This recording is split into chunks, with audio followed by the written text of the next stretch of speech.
the greatest guitar ever made, period, because all other guitars are mediocre and crap. Well, I want to thank the people at Guitar Center because they're helping me make this video today. Without them, it would not be possible. I've told this story on the podcast. Some of you know it, a lot of you don't, so I'm gonna tell it again. A gentleman came into the shop and there was a gelato ice cream place in the shopping center. He was eating ice cream with this little spoon. I've told this story. He comes in, he's like, "What's the greatest guitar ever made?" And I was like, "Oh, I don't know." He goes, "I have the greatest guitar ever made." He said the name and we couldn't remember it, but we knew it was Moon. So we called him the Moon Pie guy for a couple years because his story was really funny. And if you were in the shop that day, you would definitely remember this. He comes in and he says, "I have the greatest guitar ever made. All the guitars here are mediocre." He might have said crap, but I definitely called him mediocre. He said, "No guitar is better than a Moon Pie guitar." Now I say that because just the way that he came off, very kind of pretentious, and plus none of us had heard of this, whatever he's talking about. He's like, "Maybe one day I'll bring my Moon Pie guitar to you and let you see it and work on it." He goes, "I actually have one or two that have not been finished. Maybe I'll test your skills, you know, I'll let you work on them." And we hadn't seen him for years, but he always stuck out to us as this customer that came in. It was like, you know, Moon Pie guitars. Then about 2.5 years later-ish, he came to our new store because we had moved and into a bigger location. He goes, and we recognized him right away.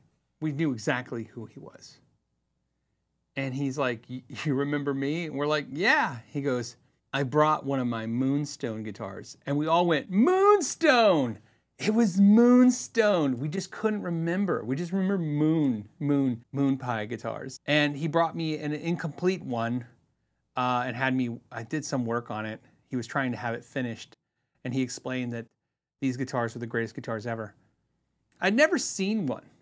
And it's always been this story of funny to make fun of the guy in a very positive way. Like I said, he was a very nice gentleman. We liked him. It was just, you know that friend that you have that's really into a thing and he doesn't like anything else but that one thing? That's this guy. He liked Moonstone. In this box is a Moonstone. We're going to experience the greatest guitar ever made, period, because all other guitars are mediocre and crap. And, oh, I think I got chills. I just got chills because I'm a little nervous. So let's experience this together. This is not only a Moonstone, but apparently a really good representation of what a Moonstone guitar is. We'll go into the geeky stuff. We're going to deep dive the crap out of this guitar. We're going to learn everything about Moonstone, and I hope you guys stick with me for this journey because I am super excited to finally be able to put a guitar to that story. Obviously, this is used. I believe this particular Moonstone is from 1978. In fact, Moonstone Guitars was founded by luthier Steve Helgeson in 1972 in Moonstone Heights, California, and has what I can only describe as a really dedicated and loving fan base. Wouldn't this be funny if this is actually a Gibson guitar this whole time? It's like, what? Moonstones are Gibsons? Wait, this is a Gibson? Maybe I'm punking everybody. And it's not really a Moon Pie Moonstone guitar. It's a Gibson. All right, let's turn it around. Oh, let's not hit stuff. Okay, turn it around. And trust me, you'll see it the same time I do. Here we go. This, for the first time ever, this is the only Moonstone I've ever seen a review of, much less a deep dive. You're now looking at a Moonstone. This is really exquisite. Now, doing some research, not only did I find that the master luthier Steve Helgeson started the company in 1972 making acoustics, but in 1974 he moved to Arcadia to start producing electric guitars. Now, what made them unique was they used graphite rods and they used exotic woods, including one-piece solid burl bodies. In 1976, Moonstone moved to a larger shop to expand their line, and that continued until 1988 when fire damage destroyed their shop. Now in 1990, he rebuilt his workshop and he continued to produce guitars. Unfortunately, we lost Steve in 2020, but his legacy continues on as Moonstone is still making guitars in Eureka, California, but a focus on acoustic guitars. Now that we know what the guitar is, let's get into the geeky stuff. Now, the first thing to mention is this Moonstone is called the Vulcan, which was made in 1978. Let me show you this. This has been filled in with some kind of resin, maybe epoxy, so you can three-dimensionally see in there. And this guitar is not heavy. I know what you're thinking. You're thinking that, you're rightly thinking so. This guitar has to be, 12 pounds. It doesn't feel heavy. So let's weigh it. Well, 9 pounds, 9.37 pounds, or 4.250 kilograms. So, okay.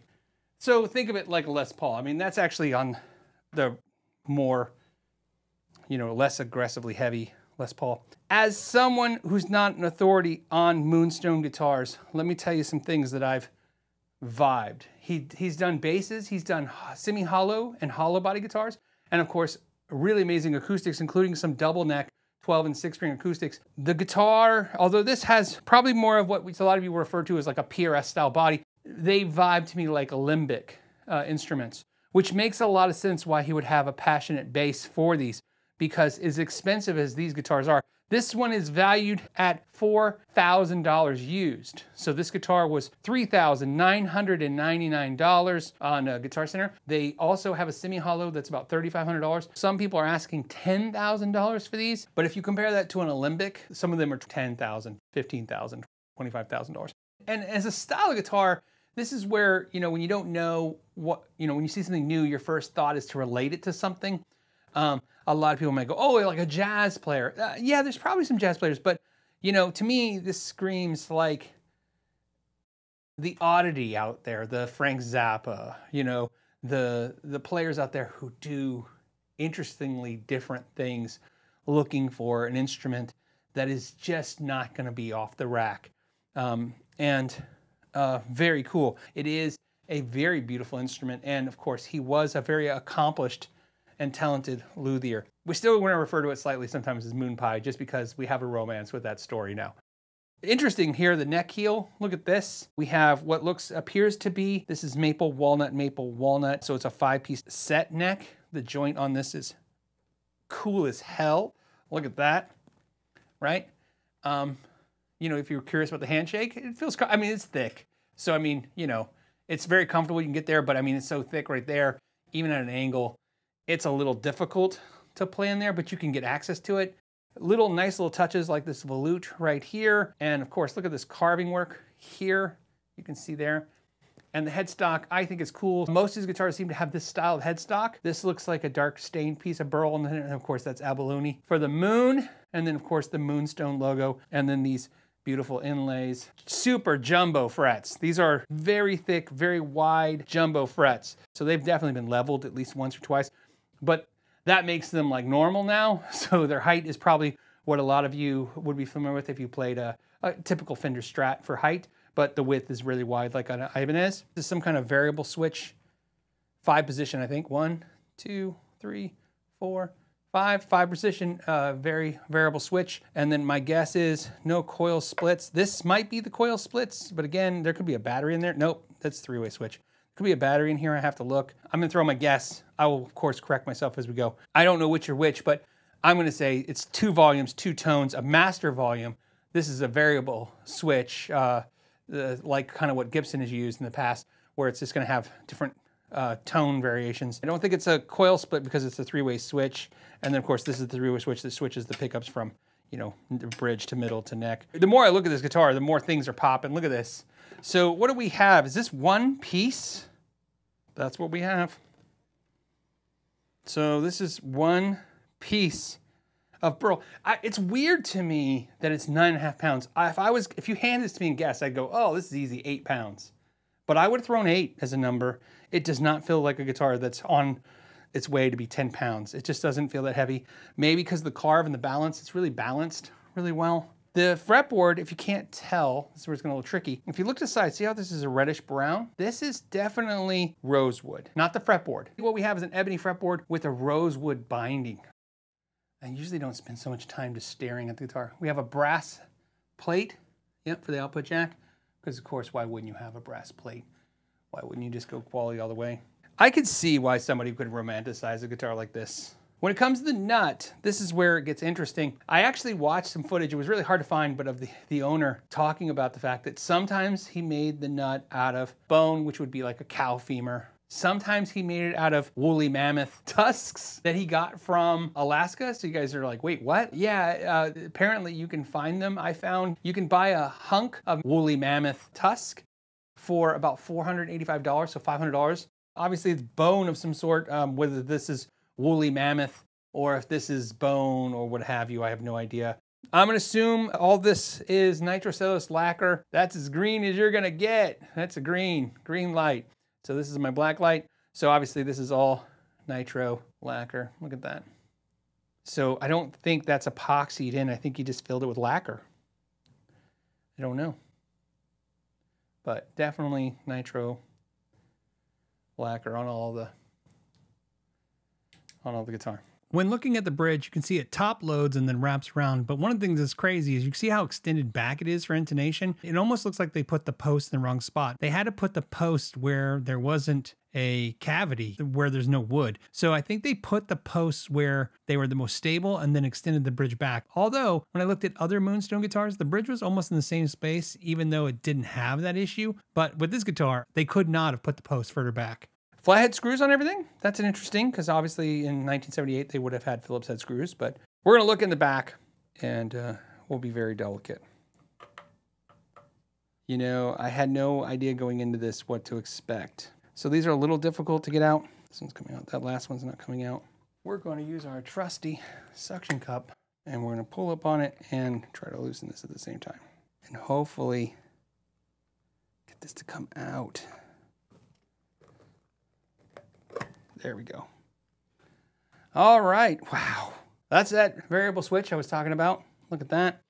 Here's your, okay, so these are the two tone controls. There's your capacitors for your tone controls. Okay, your two volume pots right here. So master volume right here, two individual pickup volumes, two individual tone controls, the variable switch, variable tone control switch. Something that this guitar is number 7966. Look at that backplate. Look at that. There has definitely been a change to these tuning keys. Looking here, you can see where these have been filled. So these aren't the original tuning keys. These were added later. So these are aftermarket. This is not original. So I don't know how that hurts the value of the guitar or not. We'll give you measurements. Let's move this backplate here. Let's first talk about neck carve. The neck is thin. It's not very thick. And it's a slight U carve. And it feels a lot like the Jeff Beck Strat, which is a soft U and a little thinner. Not a thin neck per se, but this is a thin neck. We'll give you the measurements. Looking here, we have the nut width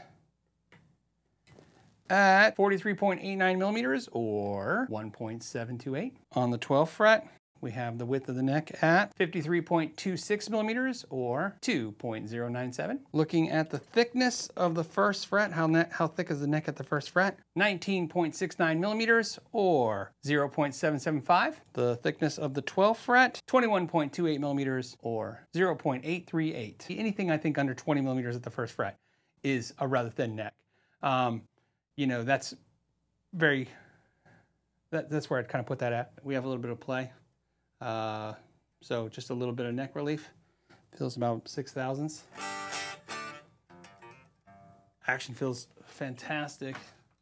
Coming in at 1.5 millimeters off the low E, 1.25 on the high E, 1.25 B. The G is also 2.25, 1.25, 1.5 on the A. So we'll call that 1.5, kind of where I love it. Most guitars are sitting around 2, and you know, some players like it really low, but I think 1.5 is really nice for me. Let's talk about this radius for a second. Looking at it, I'm gonna say 12.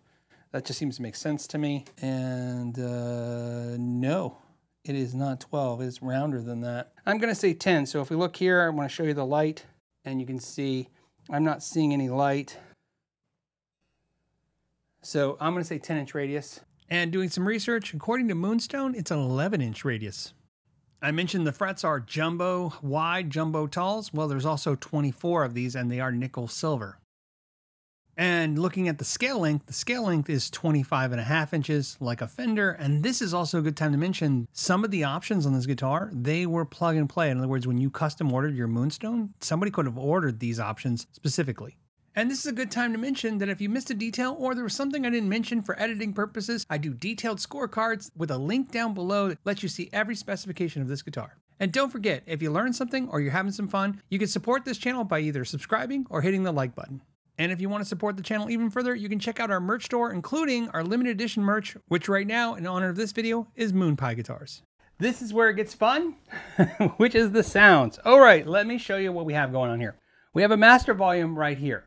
Then we have two individual volumes going to each pickup. So this one goes to the bridge pickup, this one goes to the neck pickup, then each one has a tone control. So pretty straightforward, just like a Les Paul, but then with a master volume. You see that a lot on like Gretches.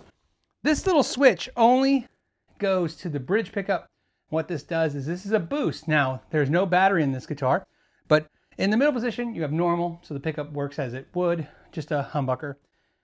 In the back position, you get a more of a treble type boost. They're gonna say it kind of sounds more like a Stratocaster. In the forward position, you're gonna get a maximum boost. This is where it's gonna feel like almost like an active boost. You have a three-way switch up here, switches between the pickups. And then you have this 5-way variable tone switch. And tone is not the accurate way to call this switch. This only works on the neck pickup. And essentially you're gonna have a difference of resonant peaks in the first two positions. And then some 3 phases. So you have like a quarter phase, 3/4 phase, and then a full out of phase sound. We'll go through all of those. We're gonna go through a bunch of amps. We'll start with a Fender Princeton. It's mic'd up with an E609 and from Sennheiser. And let's start with the neck pickup. And we have everything at full volume. And we're gonna go with the back position, which is gonna be the warmest, biggest sound. This is the kind of the most resonant peak of the pickup that gives you that warmer, bigger sound.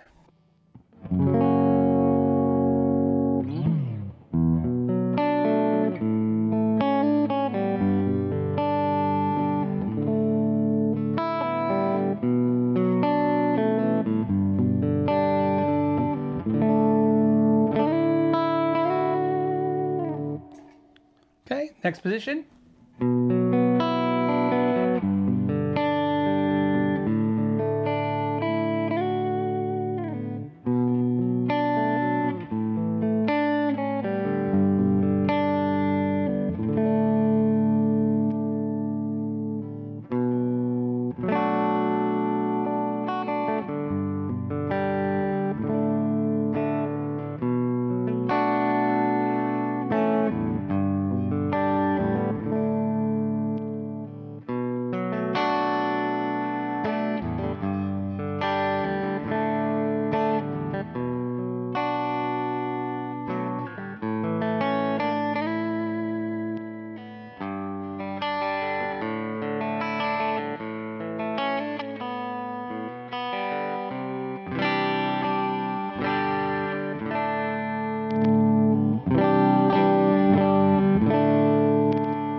So it's pretty dramatic. And again, this only affects the neck pickup. However, in the middle position, it still works. So it's a nice little blending effect.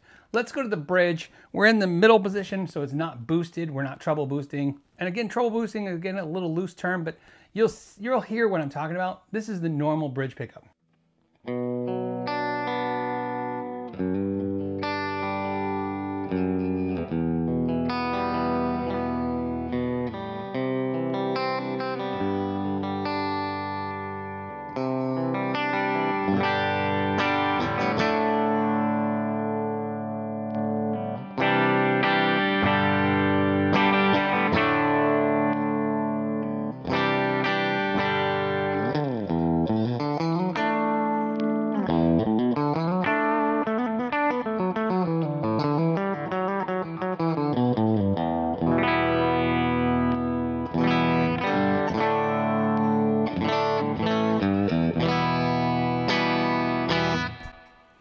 All right, so that's the two unique qualities that you can see. Let's go ahead and play the overdrive sound. So we're going to switch over to our amp switching rig that we have, and we're going to go to a Friedman. This is a Friedman small box, and we have a little bit of delay in the mix. We're running through a 112 Redback Selection speaker, and it's mic'd up with the Sennheiser E609.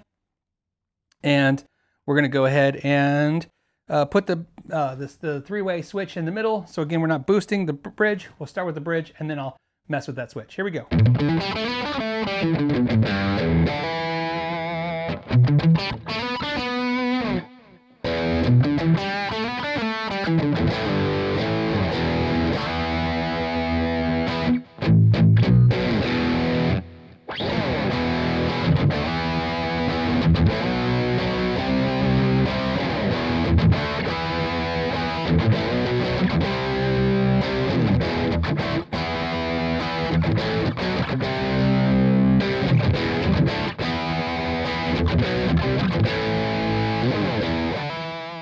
Now what we'll do is we'll do the neck pickup, and then we'll mess with this rotary switch. We're going to start in the biggest, fullest sounding of the neck.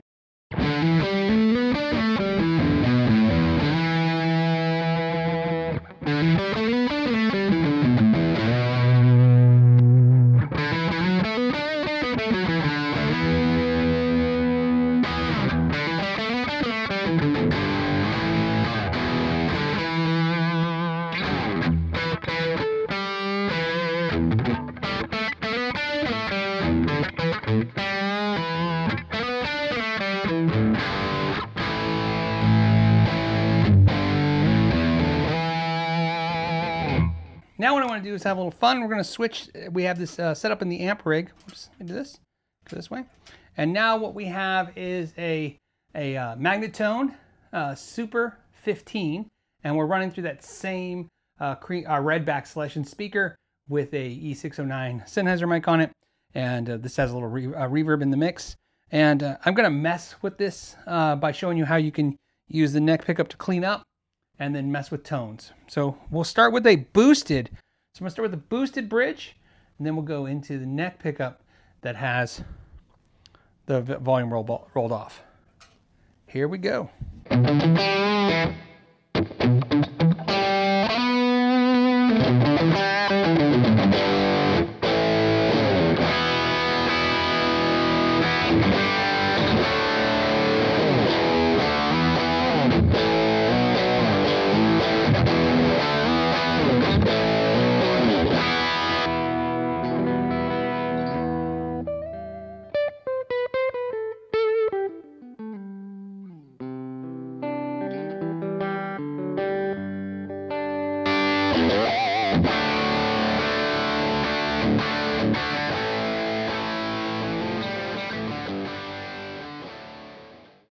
We got to try one more amp rig.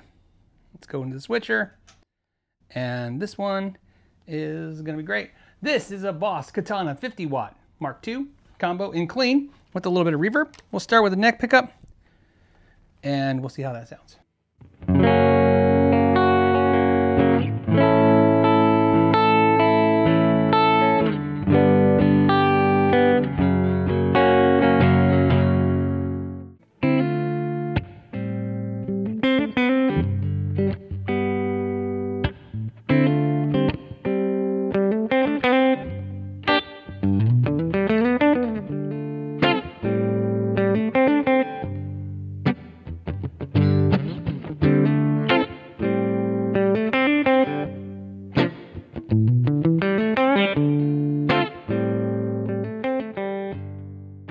So what are the pros and cons of a guitar like this? Well, there's a couple great pros. It sounds fantastic and it looks unique.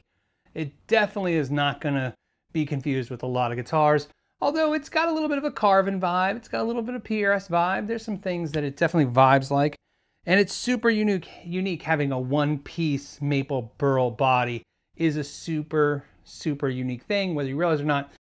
The back cavity control is a 1/4 inch thick, which means it's as thick as some tops. This guitar could easily have been 4 tops to guitars instead of one solid guitar. And that's just something you're not going to see a lot of anymore. I'm not a huge fan of this neck heel joint. But I want to just explain how it sits. So it's not neck heavy, but it's a little back heavy unless you have it here in this position. You find yourself constantly using your arm to keep it pulled forward, otherwise it's going to fall back because there's so much of this body right here that wants to fall backwards.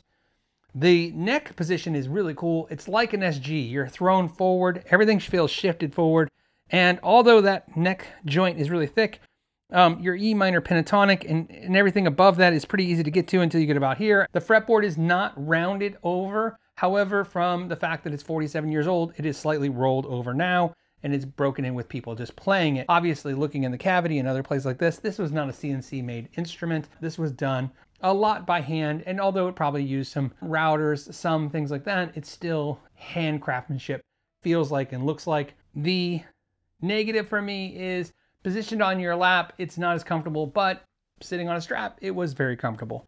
And it's just because, like I said, I felt like my arm is constantly just holding the guitar forward so it doesn't fall back.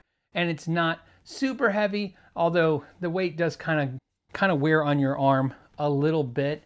So not ideal in that regard. Very amazing experience for me. As you can tell, 20 years almost from that story with Moon Pie to now touching my first Moonstone, you know, that's a representation of what Stephen Helgeson did. I can tell you, gives me a lot of closure to that chapter, right?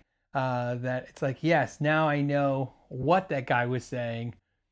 Whether I agree with him 100% or not, is this the greatest guitar ever made and all of the guitars are mediocre and crap? No. Is it an amazing instrument? Yeah, absolutely.